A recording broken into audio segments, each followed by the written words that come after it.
zamani, lakini pia na wasasa katika masuala haya ya uzalishaji wa mazao ya bahari, tulikuwa wanawake tupo nyuma, lakini baada ya kupatiwa mafunzo na mashirika mbalimbali na serikali kwa ujumla, tumeweza kuimarika, lakini pia kuja juu na kushiriki katika shughuli mbalimbali za kimaendeleo. Hali ilikuwa ni mbaya kwa sababu cha kwanza, kwenye bei za bidhaa zetu kama mwani tulikuwa tunapangiwa sana na wale ambao wanakuja.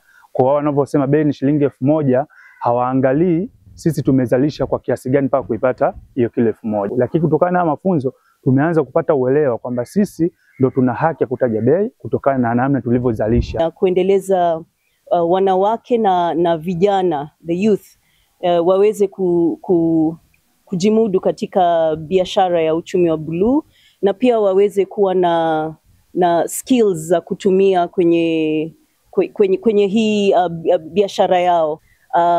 Hapa Tanzania tuko na vikundi 12. Vitu mbalimbali zinaonyesha kuwa wananchi wengi hawanufaiki ipasavyo na rasilimali za asili. Na sababu kubwa ni kwamba wananchi wengi hutumia rasilimali hizi za asili kwa matumizi ya kawaida pekee, kama chakula na vitu kama hivyo, madawa na vitu kama hivyo, na sio kama fursa ya kibiashara. Tanga kimeshamiri mpaka sasa tumefikia tani 3000 ya jumla ya shilingi bilioni 6. Wanawake na vijana wakiwa mstari wa mbele.